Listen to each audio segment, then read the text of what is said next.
ప్రజా TV Telugu news.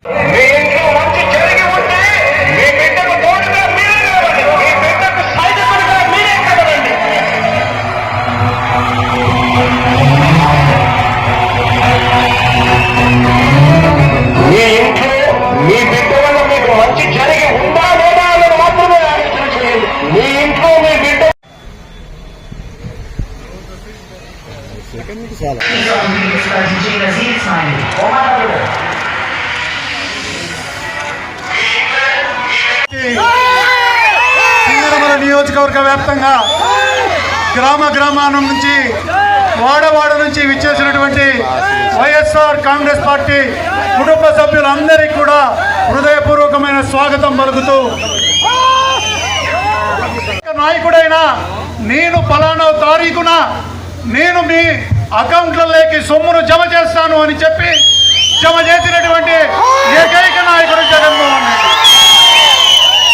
ఫలానా రోజు, ఫలానా నెల, ఫలానా తారీఖు, ఫలానా సంవత్సరం మీకు ఈ పథకాన్ని నేను అమలు చేస్తాను అని అంటే, కరోనా కాదు, లేకుంటే చంద్రబాబు నాయుడు లాంటి కుతంత్రాలు ఎంత చేసినా కూడా ఎట్టి పరిస్థితుల్లో కూడా అదే రోజున అదే నిమిషానికి మన అందరికీ బటన్ నొక్కి సొమ్ము చేర్చినటువంటి గొప్ప నాయకుడు జగన్మోహన్ రెడ్డి గారు. ఈ సంవత్సర కాలంలో గడిచిన జూన్ 4వ తారీఖు నుంచి ఈ జూన్ 4వ తారీఖు వరకు ఏ ఒక్క పథకాన్నైనా చంద్రబాబు నాయుడు కానీ ఈ కూటమి ప్రభుత్వం కానీ అమలు చేసిందే లేదా అన్నది మనందరికీ బాగా తెలుసు. వైఎస్ఆర్సీపీ పార్టీ నాయకుడు జగన్మోహన్ రెడ్డి ఎవరు అడుగు బయట పెడితే సింహాలు కూడా తల వంచుతాయో ఆ నాయకుడు జగన్మోహన్ రెడ్డి. అచ్చంగా ప్రజల కోసమే తన జీవితం మొత్తం కేటాయించిన వాడు జగన్మోహన్ రెడ్డి. ఈ రోజున వాస్తవానికి ఓడిపోయిన తర్వాత ప్రజల గురించి తక్కువ ఆలోచించాలి. ఓడిపోయిన తర్వాత కూడా నిరంతరం ప్రజల గురించి, జనం గురించి, వైఎస్ఆర్సీపీ కార్యకర్త గురించి ఆలోచిస్తున్నవాడు మన ఏకైక నాయకుడు జగన్మోహన్ రెడ్డి గారు, రాజశేఖర రెడ్డి కొడుకు జగన్మోహన్ రెడ్డి గారు. ఇక్కడ ఏ విషయం పెద్ద గొప్ప విషయం ఏం లేదు, ఒకే ఒక్క విషయం ఉంది. ఆంధ్రప్రదేశ్ ప్రజానీకానికి,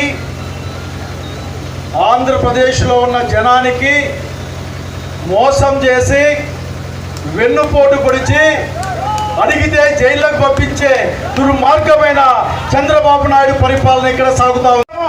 జగన్మోహన్ తిన్నారో లేదో ఈ రాష్ట్రంలో కోట్ల మందికి డబ్బులు ఇస్తాం. పోటీపడు చేతగాని మాటలు. మా పిల్లకాయలు చదువుకునే డబ్బులు నువ్వు హెలికాప్టర్ కొనుక్కుంటావే, 2 పన్ను కొనుక్కుంటావే, 4 ఎక్కడికి పోయినా సరే గవర్నమెంట్ డబ్బులతో గుంపులుగా ఆ స్విట్జర్లాండ్కో అంత అవి బాధపడతాయి. కాబట్టి గుంపులుగా పోతారే జనం డబ్బుతో. అప్పులేమో మాకు, కష్టాలు మాకు, బాధలు మాకు, సుఖాలు నీక చంద్రబాబు నాయుడు గారు చెప్తా ఉన్నాం. ఆ పసుపు నీళ్ళు చల్లుకున్న ఆయన కూడా చెప్తా ఉన్నా, ముందు రాజకీయాలు నేర్చుకో, జనం కోసం పనిచేయడం అంటే ఏందో నీ సీనియర్ల దగ్గర నేర్చుకో. నోటికి వచ్చిన మాట మాట్లాడటం, గంటకు ఒక మాట మాట్లాడటం. నిజంగా ధైర్యం ఉంటే, నిజంగా నీకు పురుషత్తుంటే, మనం పురుషత్తుంటే పురుషత్తుంటే ఈ సంవత్సర కాలం ఎక్కువ డబ్బుల్ని కట్టగట్టి ఇంటింటికి పంపిస్తావా చంద్రబాబు నాయుడు? పోటీ మహండి మాతో ఏ ఒక్క విషయంలో కూడా, ఏ ఒక్క విషయం అభివృద్ధి సంక్షేమమే కాదు పౌరుషం విషయంలో కూడా వైఎస్ఆర్సీపీ కాంగ్రెస్ పార్టీతో పోటీ పడేవాడు ఒక్కడు కూడా లేదని చెప్పడానికి ఏమాత్రం కారణం లేదు.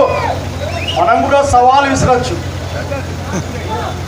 ఒక ఆయన సవాలు విసిరాడు, మన ఒక ఆయన నెల్లూరు ఆయన, లేకుంటే ఆ రెడ్ బుక్ ఆయన అదేంటప్ప ఆ ఉరుసుకి 99 పైసలు కట్టి రాజీనామా చేస్తా అని.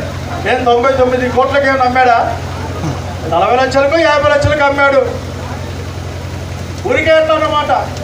ఆయన రెడ్ బుక్ ఆయన ఒక ఆయన మనం భయపడించే పని చేస్తూ ఉంటాడు. ఆ రెడ్ బుక్ ఏమన్నా మంత్రాలు రాసుకున్నావా బాబు? నాకు అర్థం కావడం. ఎందుకంటే ఆయన మనం మాట్లాడుతూ ఈ రెడ్ బుక్ చూస్తే ఒకరికి గుండెపోటు వచ్చింది, ఒకరు జారి పన్నారు, ఇంకొకరికి చెయ్యి ఇరిగింది. ఏమన్నా చేతబడి చేస్తానా వాడు ఆడుతా ఉన్నా మేము ఆఖరికి చేతైతే రా మా దగ్గరికి. నేను నిమ్మకాయలు కోసి ఏమన్నా వేస్తాన్నావా అక్కడ ఇక్కడ? నేను నీళ్ళు ఏమన్నా రోడ్డుకి పడేసి దాంట్లో ఏమన్నా ఏం మాట్లాడతావు? మాతో పోటీ పడు.